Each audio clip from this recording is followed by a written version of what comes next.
Right, okay.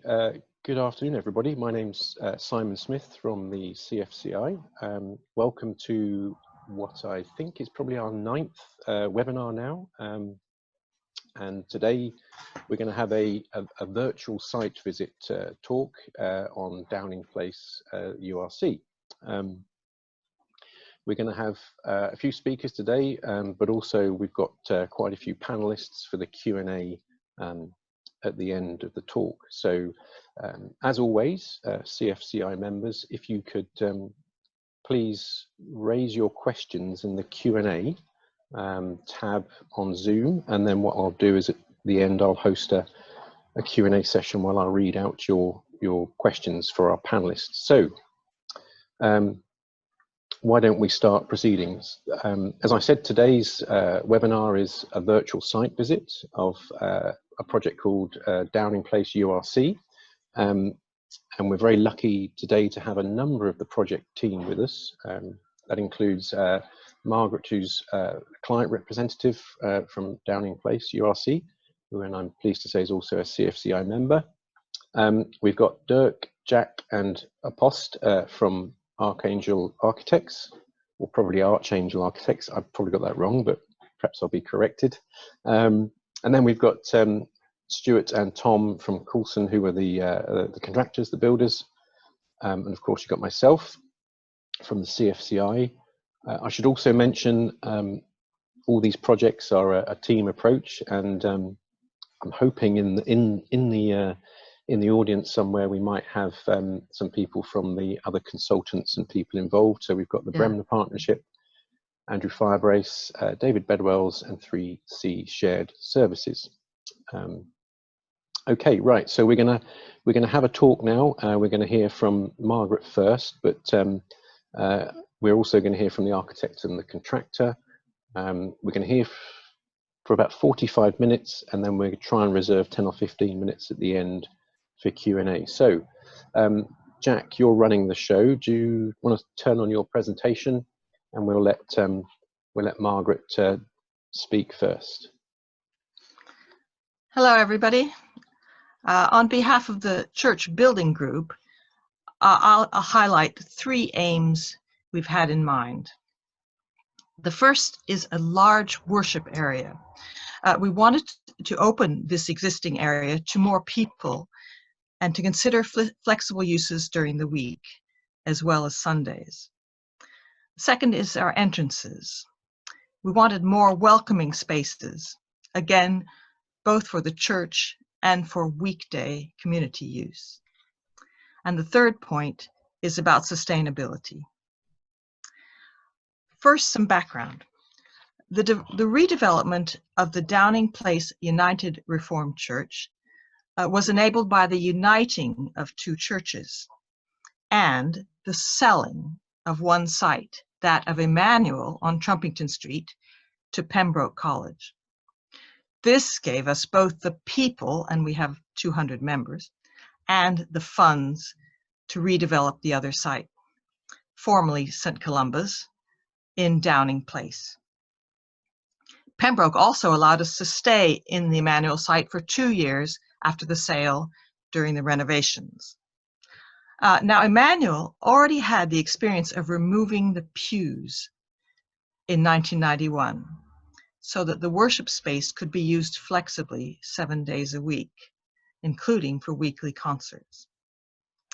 The Downing Place site, which Jack's very conveniently showing here, is opposite John Lewis and has a different community on its doorstep. In fact, it's right on the interface of the university and really busy shopping streets. St Columba's had 2 halls that were heavily used, plus the group therapy center, which is now NHS commissioned, all together hosting over 1,000 people a week. The St Columba's worship area, though, was used only on Sundays and for occasional funerals and concerts. It's quite a striking place and little known. So our brief was simple: just update the site for 2050. For worship, we needed this flexible, subdividable sanctuary with a welcoming entrance and including disabled access. For music and concerts, we needed a new digital organ, and we needed to be able to move the grand piano to and from center stage. We needed a catering kitchen for coffee hours and meals, plus a welcoming reception base capable of overseeing the entire site. For community use, we needed small meeting rooms clustered around an open hub, and this between these two larger meeting spaces. And everything is to have state-of-the-art audiovisual. So we hope to welcome many for coffee in the hub and to offer maybe soft toy refreshments for tired shoppers, as well as our nightlight restorative hospitality till the early hours for young people who have overindulged. Sustainability was another goal right from the start. Because much of the halls and roof have been rebuilt, we've been able to add insulation, low energy windows and doors, as well as roof lights to provide daylight, solar screening, and ventilation in the hot weather. The church roof is being insulated by blowing recycled cellulose into the ceiling void. The church windows will have secondary glazing, both to conserve energy and to block traffic noise. All the lights will be low energy LEDs. Our electricity and gas will be 100% renewable. And we now have 5.4 kilowatt peak of solar panels with wiring and space to install a battery to power our busy evenings. So, flexible worship, welcoming spaces for church and community, and a sustainable future. Thanks.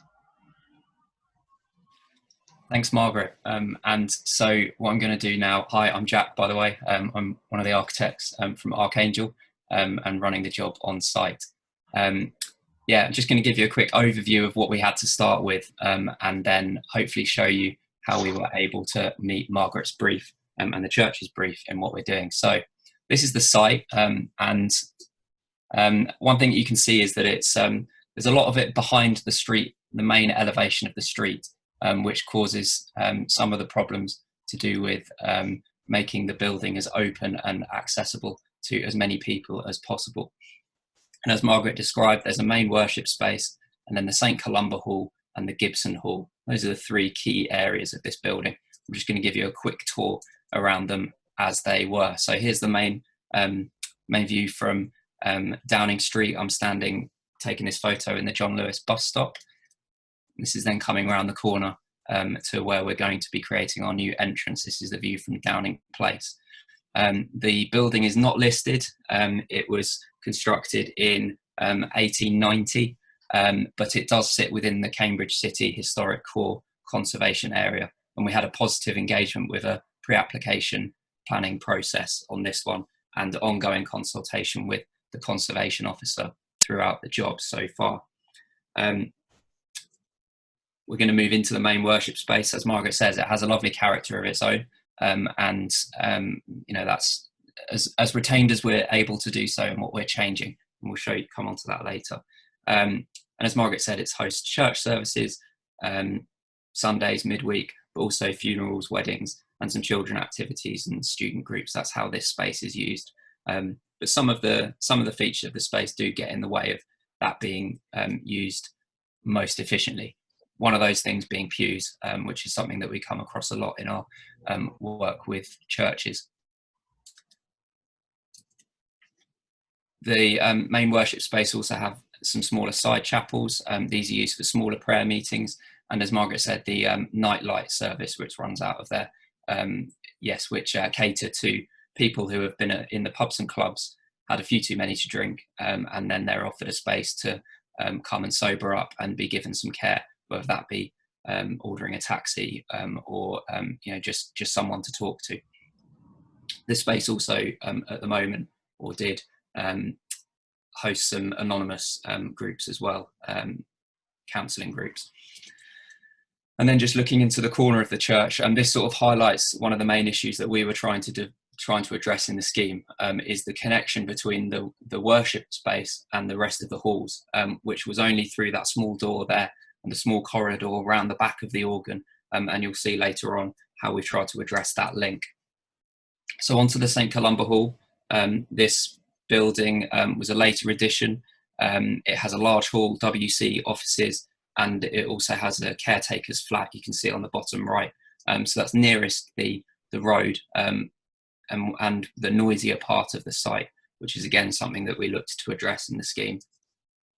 That's just a view of the caretaker's residence entrance. This is the view inside the St Columba's Hall, and this is used for a variety of things: dance classes, ballet, contemporary dance, yoga classes, martial arts group, and also an Islamic student society uses the space for events as well. And then this is another view just looking back towards the main street. And one of the key problems, and I think this photo highlights it, is that this building was a rabbit warren. It really was difficult to navigate around to know where you were at any given point, and that's another item that we wanted to address with the proposal. Just through the doors on the left is a small conservatory that sits within a courtyard, which was used for some more anonymous groups, Alcoholics Anonymous being one of many that took place out of that room. And then the third element of the building is the Gibson Hall, which sits sort of in the deepest part of the plan away from the street. And it's another large open space. Again, dance classes were happening in here: ballet, tap, swing dance, also a Tai Chi club running out of there. And then also this was used for a monthly lunch club that the church does, providing meals from the adjacent kitchen for a wide variety of people. And then this is looking back towards the main part of the building. And at first floor, we'll come to it in a minute, there are some further rooms. And then this is just a view into the kitchen, just to give you an idea of what there is, but hopefully the before and after that I'll come to next shows how we've opened up this space. And then, as I said earlier, here's the conservatory and the courtyard space that is adjacent to the Gibson Hall. That will become a key point in our scheme. And just briefly to mention, at first floor above the Gibson Hall, there's also a suite of meeting rooms and offices. And this is for a therapy centre that Margaret mentioned that runs out of there. So that was something that was important to be retained in our proposal. So yeah, some of the key aims for the building, as we now come to look at the proposal, we've got 3 examples of change. The first one is that the worshipping community are outward facing in their approach. They want to be inclusive and do have a very good history of doing that in the activities that they run. But their buildings, as you've hopefully seen, are inward looking. They only have 2 elevations onto the street, and so it's very difficult for people to know what's going on inside the building. So that's one of the things that we wanted to change, is to make the buildings more outward looking. Second thing that we wanted to change was the interconnection of spaces. There's a separation in the plan that hopefully you've been able to see between the worship space in the bottom left and the hub and the Gibson Hall, St Columba Hall spaces. That's where a lot of activity is happening, but the physical connection between the two was very difficult, and that sort of goes against the church's aims of being welcoming to everyone that comes into their building. It seems like there was a divide between the worship space and everything else. And then the third thing that we wanted to address was providing a better suite of spaces to suit the activities that happen within them. They felt that they had too many large spaces and could do with a suite of rooms that were smaller, that could cater for a greater number of smaller meeting rooms. So the additions that we've made will come through the scheme now. This is a proposed plan on the left and a demolition plan where you can see that most of the St Columba Hall and Gibson Hall has been reconfigured, and then I'll go through the changes to the rest of the building now. And we're going to do that through the use of our 3D model. We model everything in 3D through BIM software called Archangel, and we do that from the outset of the design stage to help with the coordination of all the design stages. So we're going to go through our 3D model now. So firstly, the changes that we've made in the worship space. This is the view from Downing Place. And one of the important things that we did here was we're adding in some windows underneath the existing large ones. So the idea of those is it provides direct view from the street into what's going on inside, adding to that sense of the church being open and welcoming to all. And then also on the left-hand side of this image, you may not be able to see it in great detail, but we're creating a shop window, so moving some existing doors slightly further back to create space for a TV screen that can advertise events that are going on in the church. Another key change that we're making is the providing a new entrance. So you can see a before and after here. We're creating a new entrance into what was the chapel space. And the idea here, again, is to provide a welcoming space that's light, open, and enables people to see in to what's going on in the building. This is a view from the chapel space, which now becomes that welcoming entrance. Within the church, I think Margaret's covered what the church wanted to do here. They wanted to make it fit for contemporary use, flexible contemporary use. So full upgrade of the AV and lighting system, and just simple decorations. We didn't want to detract from the character of the space. Although you will see some roof lights at high level there, and we'll come on to those later, but that's another key change in this space. We also, in terms of providing visible activity within the church, we have put in a room across the back of the main worship space, which is divisible by a movable glass partition, which you can see sort of stacked on the left-hand side of this image, and reusing some of the existing timber screens in front to retain some of the character of the existing building. And the idea behind that is that we bring visible activity right up to those new windows on the Downing Street elevation. And then, yeah, looking at the connection between the worship space and everything else. We removed the organ and did some structural alterations to take away a corner of the building to then allow a better flow between the worship space. And then now this is into what was the St Columba Hall. So now looking at the St Columba Hall, which has been retermed the hub. This is where we've done the most additional works and the most alterations, is the addition of a mezzanine floor into the hub, into the St Columba space to create the hub, and then a reconfiguring of where functions happen on the plan. So what was the caretaker's flat it now becomes a suite of toilets and the main circulation route, stairs and lift for the building. So that becomes the entrance to the hub. That's just the same 3D view showing the divisions of meeting rooms. And then this is, the before and after of the hub. So showing that we've added meeting rooms at ground floor. You can see them on the left of the plan, and office spaces, and then an open plan hub space that will be used for tea and coffee after the service, but also as just a meeting point for anyone coming into the various uses of the building. Another view looking back, again, of before and after.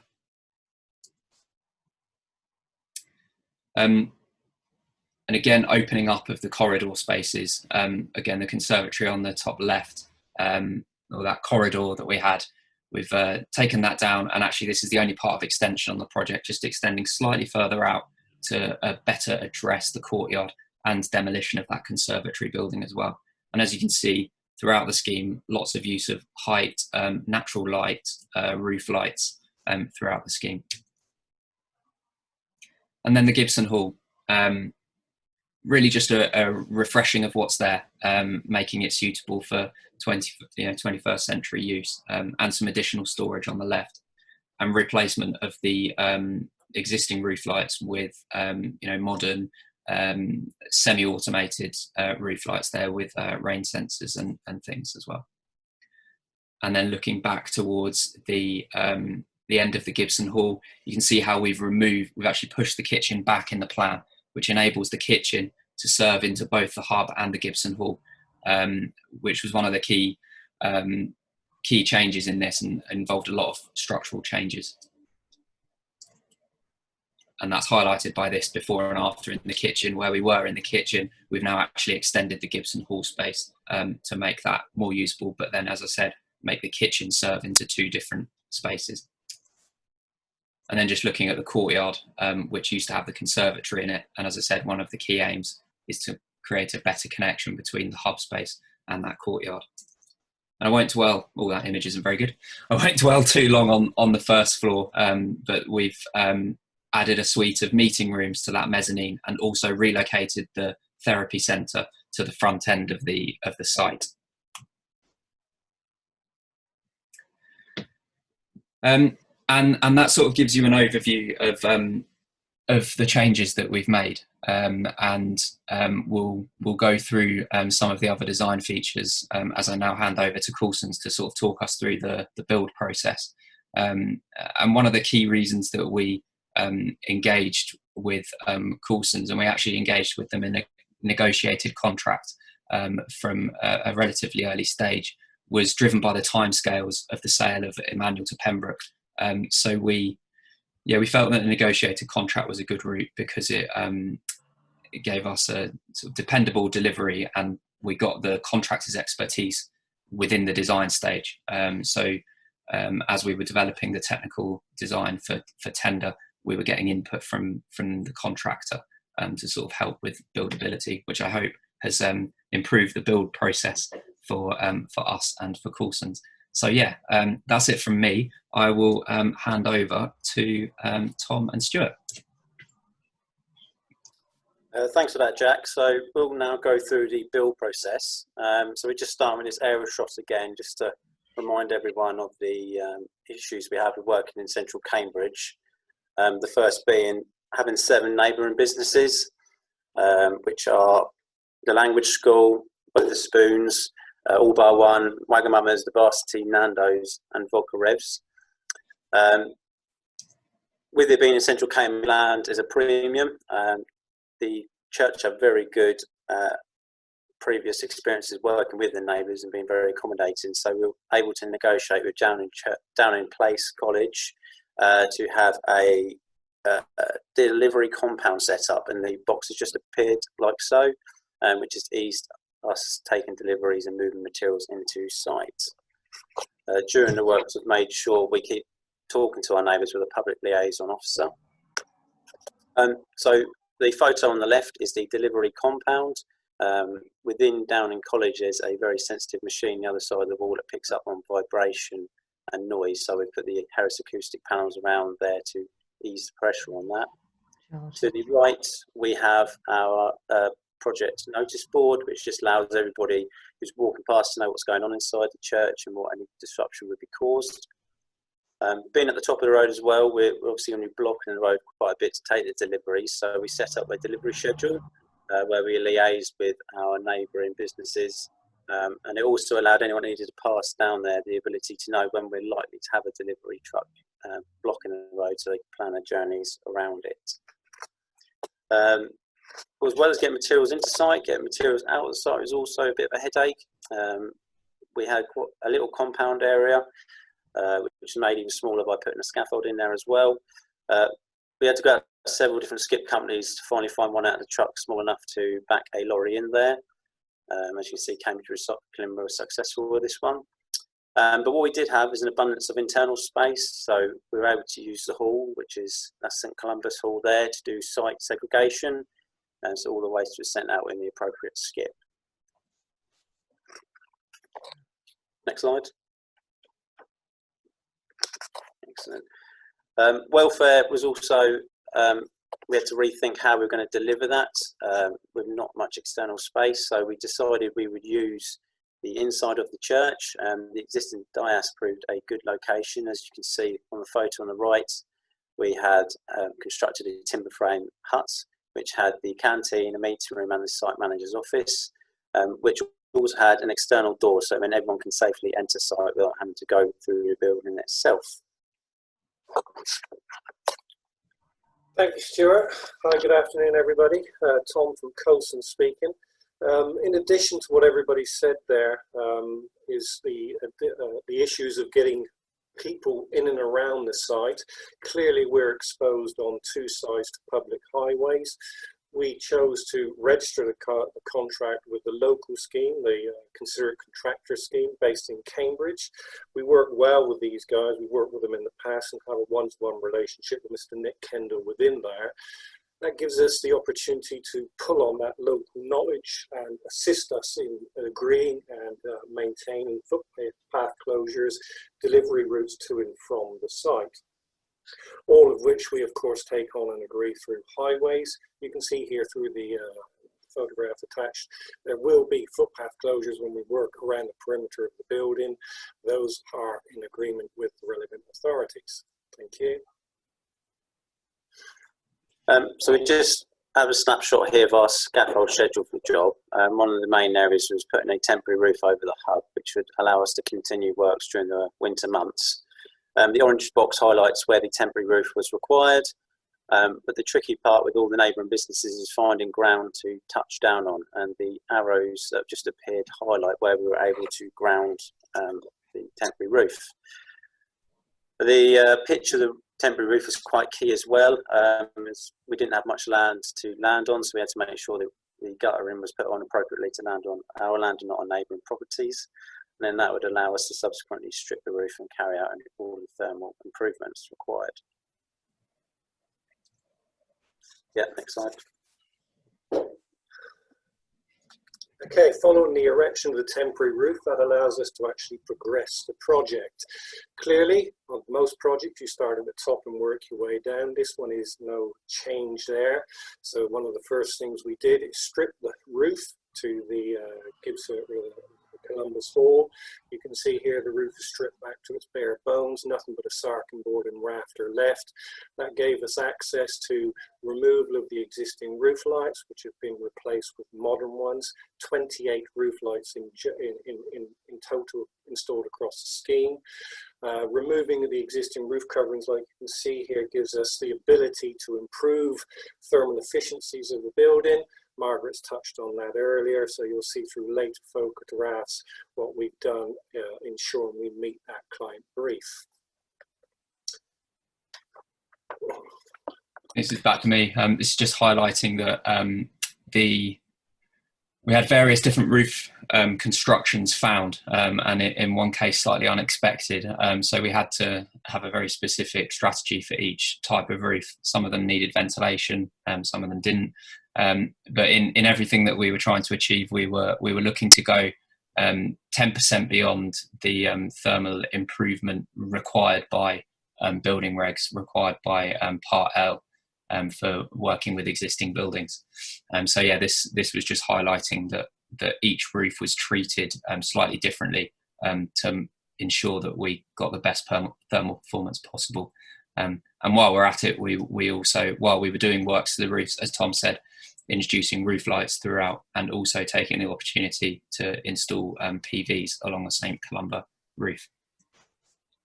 And yeah, just following on, sort of this slide just is highlighting the strategies that we took. So part of the reason for putting in so many roof lights was not only natural light, but also natural ventilation. So each of the roofs has each of the roof lights, has rain and CO2 sensors, so they can close automatically when either condition triggers it, but in the main they can be let open to night purge of heat that's built up throughout the day, which was a problem that the client had experienced in the past. So that's the strategy throughout the building. Thank you, Jack. As we suggested earlier, here we can see the same roof that we previously witnessed stripped. It's now well underway through and being improved. The roof lights you can see positioned here. Note the positioning of them. Two of them had to be raised slightly to allow flashings on those to be considered when abutting existing roofs. This is the type of detail that unfolds as we deliver these refurbishment projects. You can witness again here the insulation cut between rafter and then another over, all held down with a counter batting. And again, in the top right photograph there, you can see how Coulson's have worked sympathetically with the building. There's areas of existing lime plaster lath retained there. This is all done in an attempt to ensure that the building is respected and we don't just go in there and take the thing apart, as it were. Thank you. As we rebuild these roofs and include the thermal efficiencies, very often that suggests an increase in height. Clearly, if we take things up, existing structures end up being compromised slightly. So here we can witness an extension to rafter feet through the sprocket, a slightly deeper fascia that allows us to incorporate that insulation build-up seamlessly, really, and respects the architectural intent. So that allows us to do what we've got to do. In addition to that, when working again with these old and historic buildings, there's many abutments that we come across that need some serious consideration. What we're looking at here is a reworked version of the same through Coulson's. This particular gutter created no end of problems for the end user prior our attendance through regular overflowing and very difficult to maintain. Access really is quite difficult here. So we removed the gutter in its entirety, reformed it, being compliant through lead code in steps and so on, increased the layboard up the roof to mitigate the overflow, and we've incorporated an overflow system within that gutter, so the site will get witness of a potential block in the main gutter prior water penetration into the hall. This is the picture taken only a couple of weeks ago, showing a temporary roof that's now been struck, and obviously we're left with the solar panels, all the roof lights, the new slated roof, and the merge of some recently installed flat roofs as well. Yep. Once a roof is completed and stripped, we take some of the load off the building. Once we've stripped the roof, that allows us to consider the many structural alterations that are needed. Jack put up a plan earlier on with several areas of red within it. All of that is demolition. And what we're starting to see here is the progression of the demolition through the scheme. Several high-level windows have been opened up. You can see 3 to the right of this photograph. They were high-level windows. We've basically removed them, made them slightly wider through large metal steelworks, and then opened them up in their entirety to get that natural light back into the building. Back in the far left-hand side, you can see another pair of stills there. That's an entire corner removal, which does take an element of skill, that's for sure. On to the next one, Jack. Here, oh, sorry, Sue. Yeah, this just highlights the other end of the hub hall, really, as we're about to open up the first floor structure to connect the therapy area and the new lift into what will be the hub zone. Yep, next slide. And then this is in the Gibson Hall. This was a bit of a complex rework, really, for raising the floor. We had to do a cantilever mesh structure in this section, as there was a basement beneath where, if we were to put normal foundations in, it would be quite large, which would mean digging a 2.3 metre deep hole in the existing building was quite challenging. As a result, we supported the wall off the existing basement wall there, to save us having to do any extra foundations. The basement beneath houses some of the plants that is around the building to heating and cooling work. Next slide. Here again, more steelwork. There is plenty in this particular project. What we're looking at here is the progression of the MES structure within the Columbus Hall. Interestingly, this structure is completely independent, with some strategically placed columns that are later concealed within walling, foundations underneath breaking through the existing structure onto a pad foundation, and then a simple timber joist infill between. All this work was done with the use of mutes, so there was no risk of fall. Everything was erected and the timber joists were installed using mobile elevated working platforms, as it were. To the right, you can see a nice photo there illustrating quite nicely Jack's 3D model. And this 3D model really has been very useful, certainly at site level for the site managers. They're able to witness and appreciate the intent, which is often very difficult when you're looking at things 2D in a large open space. So that 3D model for us here at Coulson, we can't praise enough. It really has been very, very useful.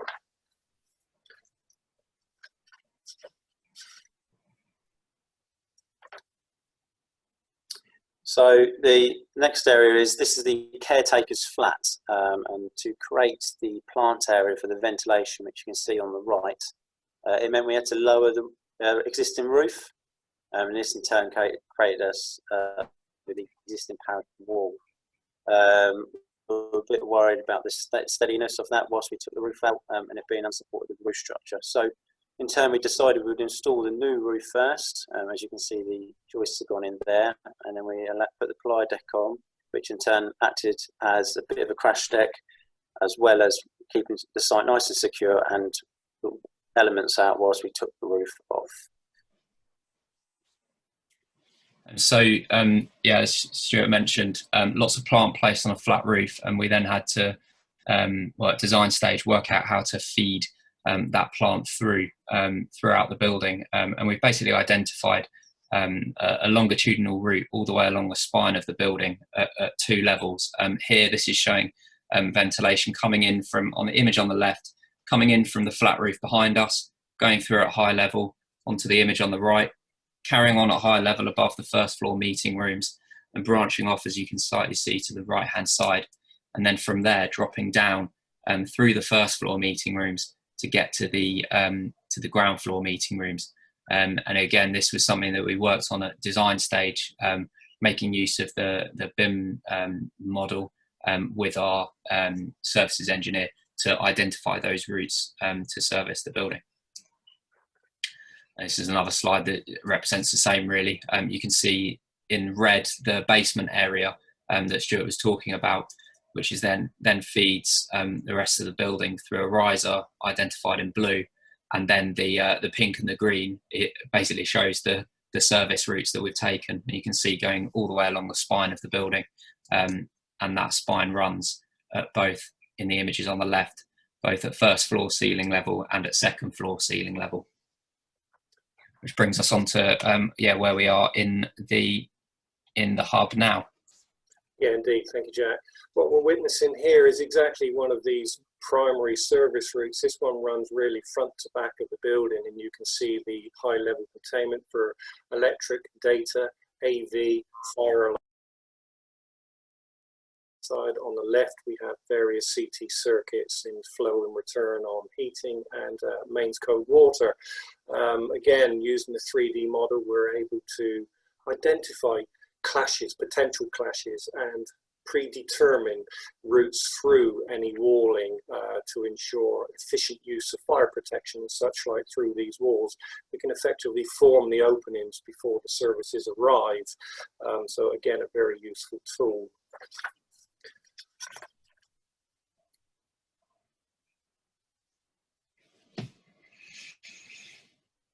Next one, Jack. So we've just jumped straight up above to the first floor now, where we can see the meeting rooms that are being starting to be built. And these walls are acoustic walls, and they also run slightly higher than what the ceiling will be, so they mask the ventilation ducts that run across, while still maintaining the nice structure of the existing roof.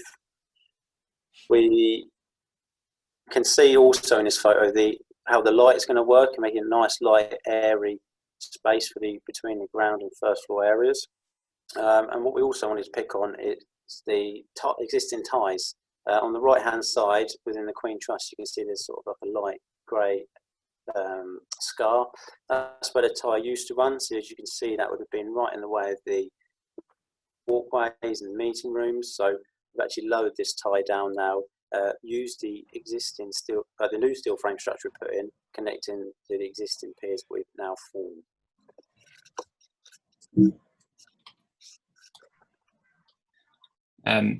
This is over to me, just slightly conscious of time, might do this quite quickly.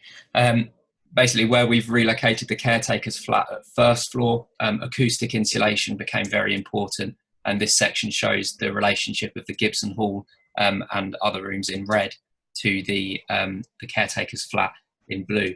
And we used what we refer to throughout as a top hat system installed on the joists to mitigate transfer of sound between the two spaces. guess, over to, I think it's Tom. Yes, indeed. Thank you, Jack. Yeah. So as Jack has suggested there, we can witness the progression of the acoustic floor, and clearly the acoustic flooring is quite important when we're working above a commercial space. So a gyprock silent floor system was specified. What we're witnessing here is one of those in progression. The top hat system sits on a neoprene gasket, so allows segregation between the structure itself. We then use an acoustic plasterboard, which is cut into the support of the top hat, and then a way rock flooring is simply laid over. None of this is screwed down through the joist, so it all effectively floats on top of the existing structure to help break that passage of sound. In addition to that, picking up on the thermal efficiencies that Margaret is requested through the brief, you can see again in the domestic part of the building, we've improved the thermal efficiencies of the building with the wall boarding you can witness on the right hand side. Next we come over to probably the tightest area of the project. This is a lift and stairwell. It's within the central core of the building, the circulation area if you like. It really is very, very tight, working with the restraints of an existing building, having to get some compliant requirements in. Stairs have to be a minimum width to service a certain amount of people. Likewise with the lift. They set those restraints, we have to work with them. The stair and the lift was particularly challenging on this one. But I believe we're there. You can see here now the lift passing up into the first floor. Thank you, Jack. Next slide. Here you see the work that was needed to allow that lift and stair installation. The whole corner of the building has been removed. A labyrinth of steel has been installed, all designed and signed off through Coulson's, working again with that 3D model in Jack. So yeah, very successful again. Thank you. So now we move into the church space, and this is quite a nice drone shot just to emphasise the sheer mass and volume of the church itself. As Margaret touched on though, we'd like a nice flexible performance space, so AV improvements, lighting, a full redecoration as well as new roof lights have been installed in this area. Next slide. We float down a little bit and we get to see a nice aerial shot of how we're using the church space and storing materials. Interestingly, all the bricks that were removed for forming windows and doorways were actually reincorporated back into the building itself. Next slide. You've got 5 minutes, guys. We're now just going to touch on a few areas of improvements within the church itself. So we've installed lots of floor containment to allow surfaces to pass around the church. Interestingly, this containment only needs a 70mm deep trench, and it's 3 compartmental segregation with that. Next slide, Jack.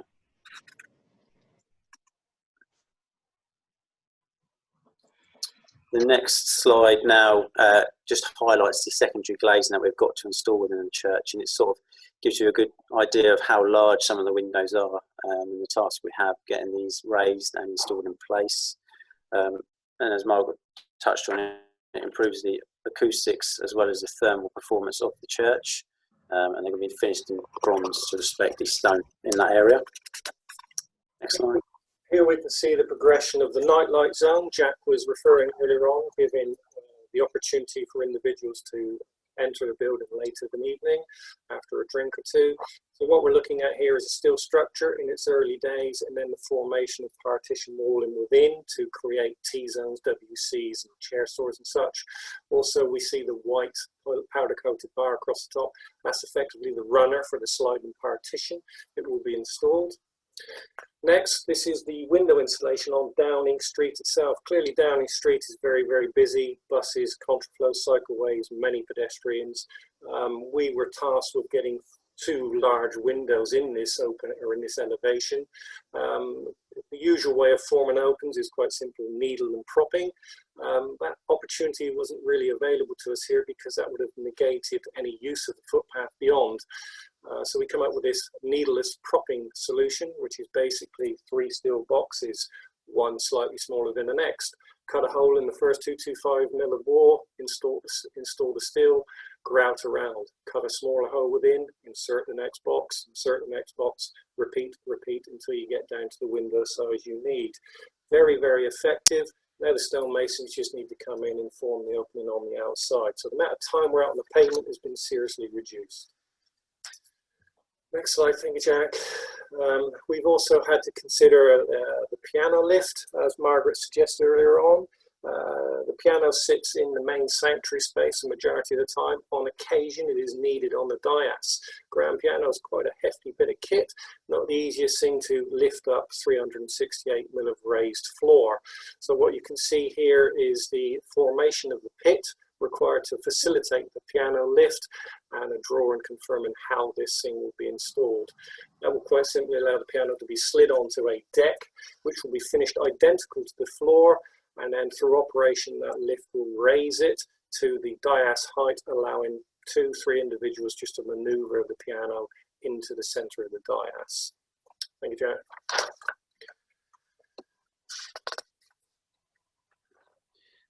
To allow us to safely complete the works within the church, we've worked with our scaffolders to design a scaffolding run around the perimeter, allowing us still to have the internal floor space.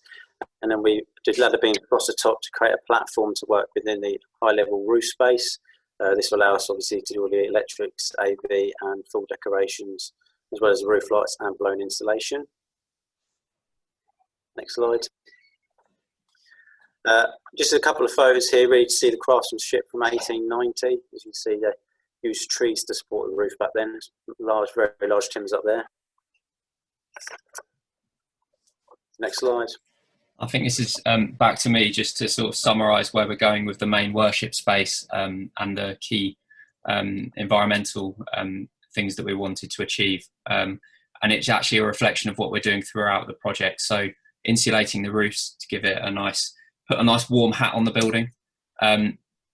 We've actually also been doing some damp proofing works to the walls, which we didn't mention, but we've done throughout as well. So that's getting nice dry boots. So dry boots, warm hat to keep everyone safe and dry.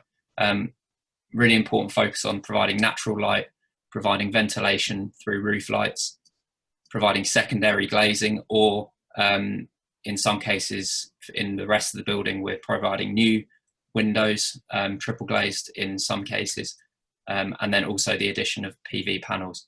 The blown insulation to the roof in the image on the right has gone in. That's gone into the void space in the loft, and yeah, that's a new one for us, and something that we think is going to make a big difference in this space, and it shows what is possible with a historic building. So that, I think, brings us to the end of where we are. The next phase of work is to open up the new entrance, and there's a real effort here to retain as much existing stonework as possible, and wary that we're running out of time, I think that I will say thank you very much. And are there any questions? Super, everyone. Well, that's a fantastic tour there. I mean, the construction photos, I should say, are absolutely fantastic for our CFCI members to see how all of this stuff goes together. And it's great to see Coulson's giving us a real insight into how some of the ideas that the architect and the team have come to life. I should probably start by saying the challenges of working with an existing building are obviously evident from your talk, and I guess from a climate emergency point of view, you know, we do have to reuse buildings. It just so happens in this instance that I guess there was no other option really in that respect in terms of conservation, but it does show us that how inventive you can be with existing buildings, and perhaps we should all challenge ourselves to question ourselves in terms of the demolition case. But anyway, that's enough of a plea from the CFCI chairman. So if I can just start directing a few questions to our panelists. So it's great to see the 3D modeling of the building, and I guess I've got two questions around that use of 3D. The first question, I guess, is for Jack and for Margaret. Is how I guess how the 3D model helped the client briefing process, and allowing others from the congregation and the client group to understand what was being proposed and fully comprehend how that was embraced. So why don't we answer that one first, Jack, Margaret, or Dirk? Or I'll start. I'll just say, when we had the big vote to confirm that we wanted to go ahead and agree the funding, we showed Jack's model with a walkthrough, Apos and Jack, and people were amazed. And it just was completely clear to people what this huge challenge was and how exciting it was going to be. And so I you know, right the way through in meetings, we've discussed where the furniture is going to go, what it looks like as you come in, and where the AV panels are going to be. It's absolutely invaluable. And I'm a hearty congratulations to Jack. I mean, and Apos. It was really great. I think something to add on in terms of what we're able to offer is this model's viewable on, as you may be able to tell, on mobile devices. So I'm just running this off an iPad, so it's possible to look at it on site, and we've been able to share it with Coulson's. But we can also export it to a basic VR software as well. It's the Google Cardboard one, and we did do a session with some of the client group as well, you know, with a VR headset and standing in the space and looking around as to what's there. It's difficult to show that to you in a webinar, but it does have that functionality as well. So I found that. Just say, in building group meetings, we have run the models too to make other decisions. It really is right through the whole job, very useful. As I say, I think it's a super example here of how as a construction industry we can perhaps broaden our reach, if that makes sense, you know, bigger picture in terms of making people understand what it is we do, and the vision that it's involved. Thank you both for that. So I guess my next question is for the Coulson group, so Tom and Stuart. I mean, as I said at the beginning, the construction photos, really great for us to see those, and I love the what was that quote, the needleless propping. I mean, I guess nobody else really understands what you mean by that, but it's a great word. The strategy here for the construction access, you mentioned earlier on that there was a sensitive bit of equipment next door in Downing College, if that's right, or I guess the geology department. The geology department. So I guess the question is did you upset them with vibration and noise, or did you did you manage to achieve the considerate contractor points there?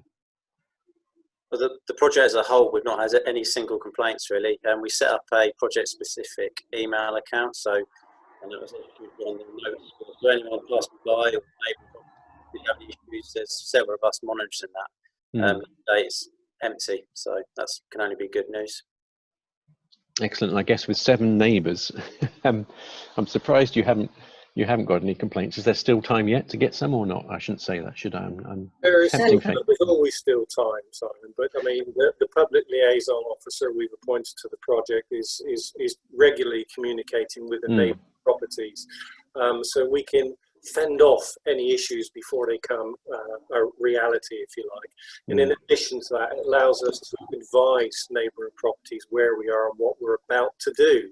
So the risk of offence is taken away before the chance is there. Yeah. Okay. Good. Thank you, everyone. I guess a little bit back now, a question here on going back to the 3D model. The question about how was that produced? Did you do a 3D point cloud survey, or was it all measured from Jack and Apost and Dirk going around making their own measurements? What did you do there? How did you create that? Apost, do you want to take this one? Everyone's heard enough. Yes, yes. So it was a fairly traditional route, I would guess. The building was surveyed by a surveyor who got a 2D plans, sectioned elevations, and we use that to model it with the standard tools that are provided within a CAD software, like walls, slabs, columns, all of those things. We get the opportunity through ArchiCAD to define which elements are retained, demolished, and which are new, which gives you flexibility to check how the design affects the building and where you need to incorporate something to it or not. But it's a fairly simple model building process. The helpful item with it is that once items are in, the production of schedules like furniture schedules or sanitary ware or room finish data sheets is fairly straightforward and streamlined. So slight change can then easily be reflected to any documentation that goes out, which eliminates, mitigates a bit of risk in communicating changes. Thank you, Apas. Question here, I think, for Margaret. Was there a tension between the need to remodel spaces to achieve flexibility against the loss of I guess, a sacred side chapel, which now becomes an entrance? I mean, how did you go about making those difficult decisions? For the entrance, it was actually in a meeting, and we had a lot of very open, creative meetings. One of the members said, what about coming in through the old chapel? Surely that's the obvious place because it's quieter on Downing Place. So that was not a problem. The pews and all of the carved wood screens, I mean, we're talking about two different congregations. Everybody has an opinion, and we just simply left it and gave people a lot of time to think and use the 3D model to see what could be. And then when we had a vote, it turned out that people were prepared to change things. Okay. We didn't know until really last spring that would happen. But it's important to take the clients with you, and I think it's fair to say that Archangel has done that, coming and talking and explaining things, and give people time to see the vision, which 3D helps. Super, thank you, Margaret. That's very good. So we've probably got time for one more question before we have to close. So someone's explaining about or asking about the central heating pipework and how the building is heated. I mean, Jack very eloquently talked about putting a warm hat on and keeping dry boots. I like that. I'm going to remember that phrase. But I guess the options in terms of heating, I mean, you still need to heat the place. It's an existing 17th century building, by the 18th century building, 17th century. 19th century, it's 1890. Oh, 1890, sorry. I guess heating it, you still need to use some pretty conventional methods, don't you? So I guess is there a gas boiler? I mean, you haven't really got much opportunity to do much more, have you? There is a gas boiler. There is a plant room, as Stuart was identifying in the Gibson Hall. It's a basement down there. Yeah. There is a gas boiler in there, but of course they are modern and incredibly efficient, and condensed boilers, etc. So they will be efficient. And in addition to that, the thermal improvements of the building means the water is running less. There is PV on the roof that will assist with power. You haven't really got much choice as far as heating a building like this, traditional means. I guess we're seeing the electrification, aren't we, of our power in the UK, but I mean, I think we've got to respect that at the moment there are some challenges there, and it will be a while before we get. Sorry, Margaret, you were going to say something. From a sustainable point of view, we did hope it might be possible to use heat pump technology. We had no space for boreholes, or and it was going to be a problem with noise with all those neighbors, and so we do have cooling cassettes which do produce these. We have got heat pumps in terms of cooling that's available for really hot weather when there are a lot of people. But that's all we've had to use, gas condensing boilers. I also want to add that we had really long discussions about whether it would be possible to use air source heat pumps, for example, or any other less emissive mode of heating. It's always an issue. It was an issue with noise. It was an issue with heat being expelled out of the units and getting back into the building through the ventilation. Yeah. It was very difficult to accommodate that in this case. And we weren't able to, for instance, lift the floors and put in underfloor heating, or the amount of thermal insulation was good, but couldn't be enormous given the constraints of planning and the existing building structure. Sorry about that. The doorbell rings, doesn't it, when you're when you're in the middle of things.